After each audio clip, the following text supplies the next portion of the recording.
wah luar biasa, masya Allah, tabarakallah deh mulutnya gitu. Semoga mereka nggak ada yang nonton gitu.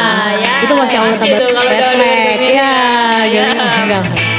Jangan temuin hal-hal yang bikin kita trauma. Kalau kita adalah orang yang tangguh, orang yang survive, sangat ada pun traumanya, dicabut aja dari. Tapi kalau nggak bener itu, bikin aja geng baru. Sendiri juga nggak apa-apa ya kayak. Sendiri kalau jauh lebih berkembang, kenapa harus sama Nah ini betul. Broken home tuh bukan aib, ya. Broken home bukan aib, broken home bukan kesalahannya teman-teman.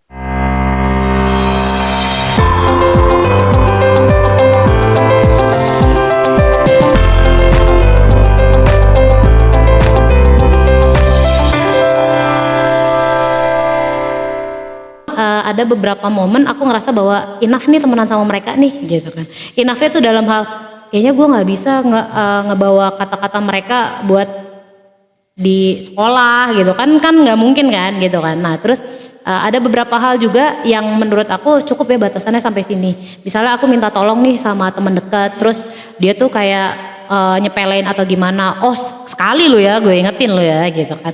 Terus yang kedua kali aku gitu. Terus kedua kali aku minta tolong terus dia nggak bersedia, wah 2 kali nih. Sampai ketiga keempat kali dia melakukan hal yang sama, aku minta tolong dan dia nggak nolongin, ya udah aku bales Scorpio men.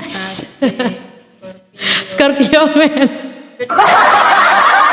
Oh ya gimana? Ya pasti tuh kalau red udah flag enggak lagi. Ini Kak, pertanyaan lagi nih Kak. Tuh, jadi jawabannya Kak gimana Kak, jadi pasang batasan gitu.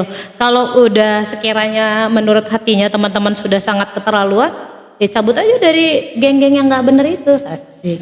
Bikin aja geng baru. Sendiri juga nggak apa-apa ya Kak ya. Sendiri kalau jauh lebih berkembang, kenapa harus sama-sama nggak berkembang? Betul. Kak ini nih Kak, menarik benar. Di sini tuh banyak kita temuin anak-anak yang broken home. Oke.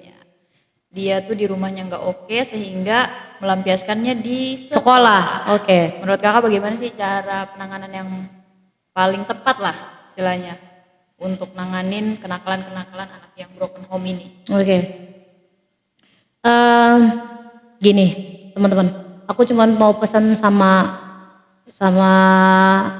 sobat NF yang notabene masih murid, masih butuh berkembang, belajar dan yang lain-lainnya.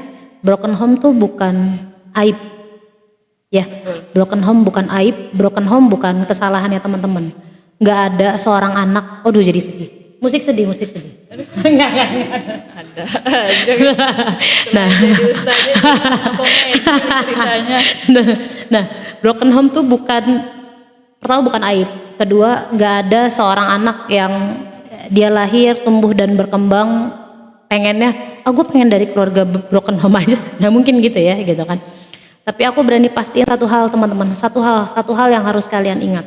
Pertama, sesalah apapun orang tua kita terhadap kita, beliau orang tua.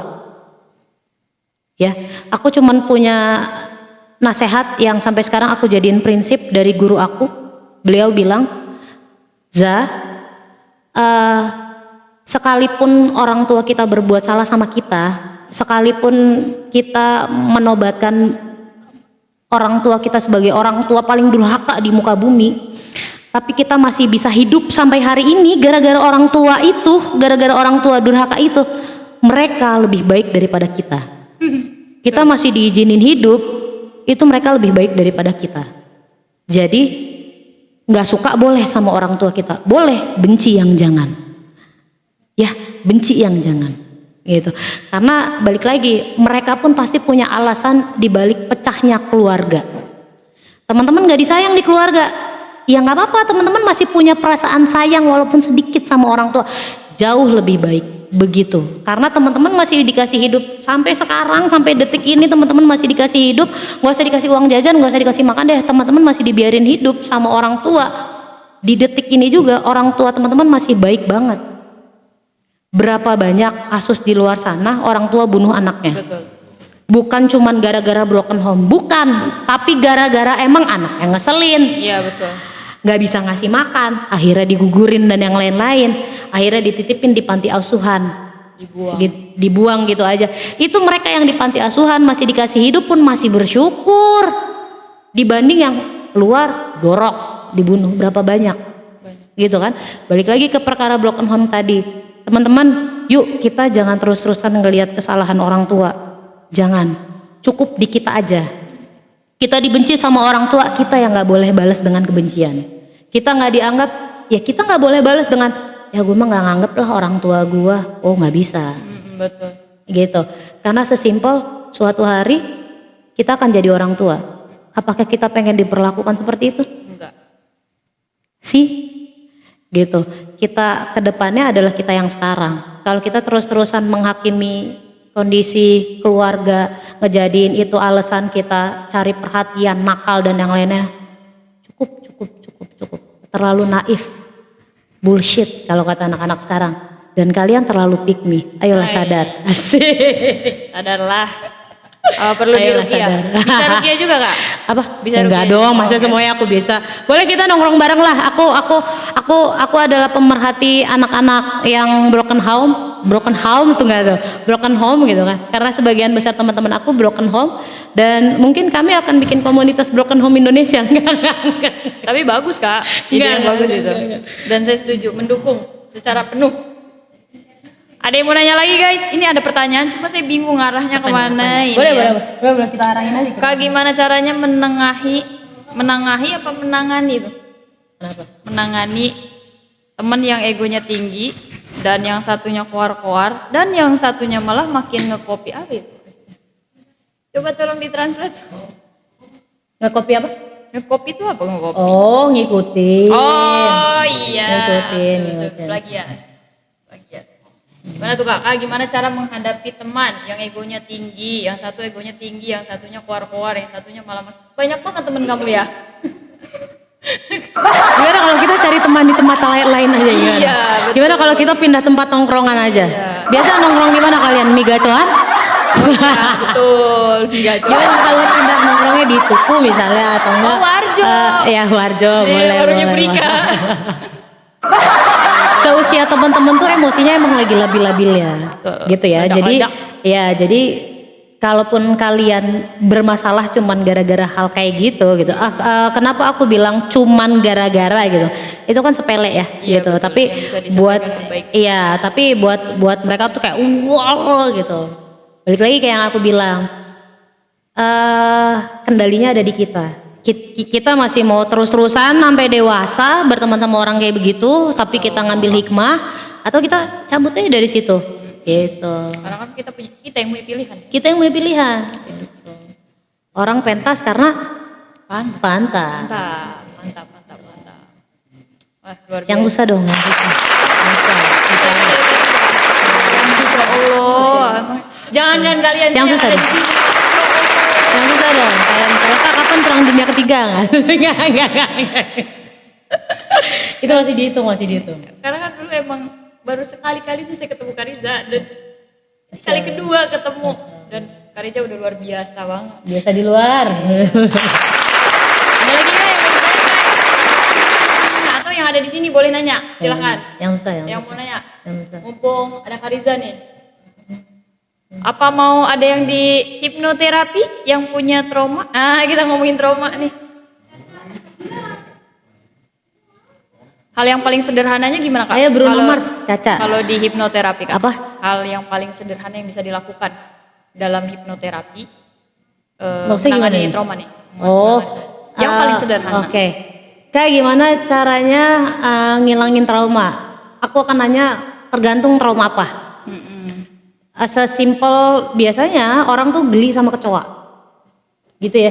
Iya. Gitu nggak sih? Iya, betul. Iya nggak sih? Kayak aku tuh keponakannya sudah besar-besar dan alhamdulillah perempuan semua. Dan kami sekeluarga tuh geli banget sama kecoa. Jadi kalau ada satu kecoa dia nggak usah terbang aja, gini itu kita yang keluar.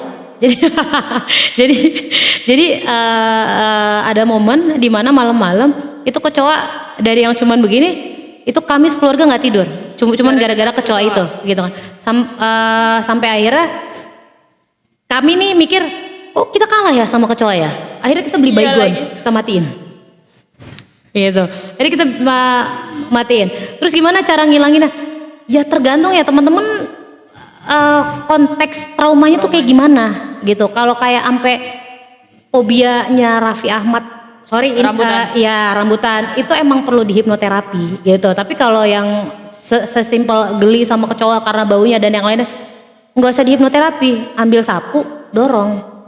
Cari arah tempur guys. Cari alat tempur, iya gitu. Contoh lagi nih, itu kalimatnya menarik tuh, mencoba berani. Siapa yang berani masuk rumah hantu? Uji nyali di sana dan yang lain-lain. Gak usah begitu deh, teman-teman persami. Ada persami kan? Ada. Pasti di otak kalau jurit malam tuh mikirnya yang aneh-aneh. Iya, betul. Ada inilah, ada ini, gitu kan. Sementara hal-hal mistis tuh belum tentu semistis itu. Setan tuh belum tentu sesetan itu. Yes. Bisa jadi temannya kalian lebih setan daripada Betul, setan. lagi. Setan gitu. jangan ikutin yang kayak gitu, jangan ikutin. Gitu ya. Bisa jadi begitu teman-teman. Nah terus gimana netralisir hal-hal yang kayak gitu? Benar, pura-pura berani. Aku tuh bukan tipe orang yang berani dalam gelap gitu, bukan. Tapi ketika aku lagi sama orang terdekat gitu, aku pura-pura berani. Dulu aku ngajar rohis, kemudian kami nih sering ada LDKR gitu kan, latihan dasar kepemimpinan rohis. Nah mereka notabene usianya kan di bawah aku ya Bu ya gitu kan. Nah nggak mungkin dong, udah di situ aku paling tua, aku takutnya sama. Scorpio men gitu kan. Gengsinya tinggi, udah pura-pura berani. Padahal takut gitu. Takutnya sama, hawanya sama, tapi gimana caranya? Balik lagi kita yang netralisir, kita loh yang tahu, udah pura-pura berani aja. Kalaupun endingnya latah dan yang lainnya, ya maafin aja, namanya juga manusia ya kan, penuh salah dan hilang gitu kan. Itu tadi pura-pura berani tadi gitu. Terus kalau soal trauma tuh nggak bisa hilang loh. Ya, Kak gimana ngilangin trauma? Trauma nggak bisa hilang, guys. Trauma nggak bisa hilang. Sembuh bisa? Enggak juga. Tapi bisa netral gitu, tapi bisa netral. Proses di hipnoterapi itu dinetralin rasanya gitu, sampai nggak kecium sampai nggak kecium bau traumanya, sampai nggak ke deteksi rasa traumanya, sampai nggak kelihatan warna traumanya, itu bisa gitu. Tapi nggak bisa dipraktekin di sini ya guys gitu. Nanti kapan-kapan kita praktek. Bisa. Saya aja dulu Kak jadi percobaan. Boleh. Apa traumanya banyak ya? Banyak banget ya Allah, enggak ada. Nah. Kalau kayak ini Mas sedikit sharing aja ya Kak. Kalau ada trauma di suatu tempat gitu kan, saya ngerasa saya udah belajar memaafkan orang yang membuat saya trauma. Terus saya juga merasa saya udah baik-baik aja merasanya dan udah oke lah gitu. Tapi tiba-tiba saya nggak mikirin tuh Kak, nggak mikirin tentang trauma itu lagi. Tiba-tiba air mata jatuh, nah baru inget, oh iya saya punya trauma ini. Nah untuk menetralisir itu gimana? Kalau udah netesin air mata terus inget lagi itu kan makin sakit tuh, gara-gara inget tuh. Cara tersimpel lah buat nanganinnya biar nggak kayak berlarut-larut. Karena saya kalau udah inget lagi nih, lama lagi tuh ademnya gitu. Nangis sampai tenang. Jangan ditahan. Jangan ditahan. Jadi gini teman-teman, yang gak banyak orang tahu, ada orang sedih terus bilang, jangan nangis, sabar aja. Gitu. Iya. Gak boleh padahal ya Kak. Gak boleh padahal yang namanya emosi valid gitu. Emosi adalah bentuk ekspresi, bentuk respon dari tubuh kita atas kondisi tertentu. Kita ngelihat bendera kuning di sebuah rumah pasti sedih dong. Gak mungkin kita ketawa, masuk Golkar, kan gak mungkin gitu ya. Gitu. Saya udah mau netesin air mata loh Kak. Kok pakai Golkar ya? Kan bendera kuning. Nah itu wajar sebenarnya. Kayak tadi, bisa nggak jangan diatasin, dinetralisir. Gimana cara netralisirnya? Biar waktu yang jawab. Sesimpel semalam aku diskusi sama temenku. Dia bilang gini, ternyata trauma tuh nggak bisa hilang ya Kak. Gue tuh ada trauma gini, tapi tiap gue lihat orangnya, gue masih bisa marah dan itu wajar. Karena itu respon dari amigdala. Amigdala itu salah satu bagian di otak yang apa? Yang menghasilkan emosi-emosi tertentu. Amigdala kan nggak mungkin kerja sendiri kan? Iya. Dari bagian otak-otak yang lainnya juga kan pasti ngedorong amigdala buat berfungsi, gitu kan? Sampai akhirnya timbul emosi, rasa dan yang lain-lain itu. Nah, cara netralisir yang paling simpel adalah